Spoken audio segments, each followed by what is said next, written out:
Do you believe in free speech? Do you believe that people should be judged by their character, not their skin color?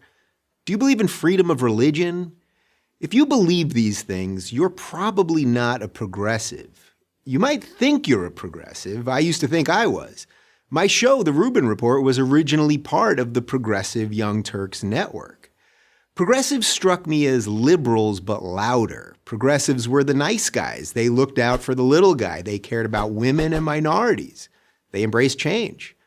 In short, who wouldn't want to be a progressive? But over the last couple of years, the meaning of the word progressive has changed. Progressives used to say, I may disagree with what you say, but I'll fight to the death for your right to say it. Not anymore.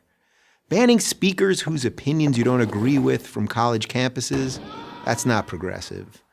Prohibiting any words not approved of as politically correct, that's not progressive. Putting trigger warnings on books, movies, music, anything that might offend people, that's not progressive either. All of this has led me to believe that much of the left is no longer progressive, but regressive. This is one of the reasons I've spent so much time on my show talking about the regressive left. This regressive ideology doesn't judge people as individuals, but as a collective. If you're black or female or Muslim or Hispanic or member of any other minority group, you're judged differently than the most evil of all things, a white Christian male. The regressive left ranks minority groups in a pecking order to compete in a kind of oppression Olympics.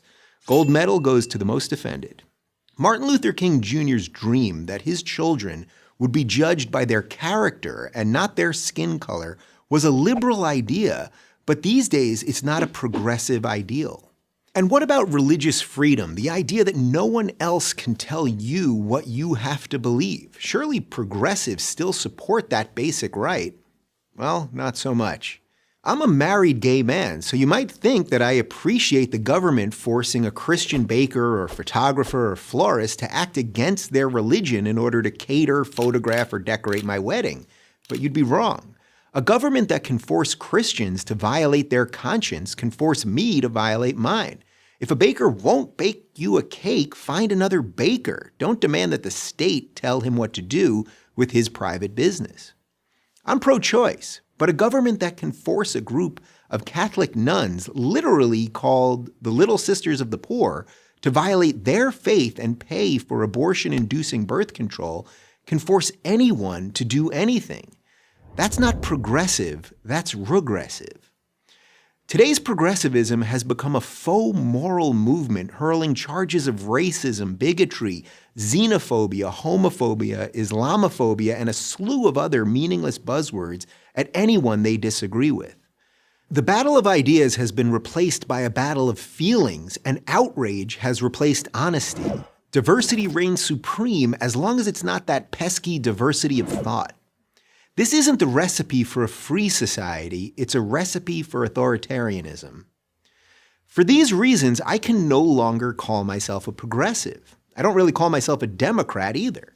I'm a classical liberal, a free thinker, and as much as I don't like to admit it, defending my liberal values has suddenly become a conservative position. So if you think people should be able to say what they think without being punished for it, that people should be judged by their behavior, not their skin color, and that people should be able to live the way that they want to live without government interference, then there's not much left on the left for you. I'll keep trying to explain that to progressives until I'm totally left out. I'm Dave Rubin of The Rubin Report for Prager University. To subscribe to our YouTube channel, click here. To help keep our videos free, donate here.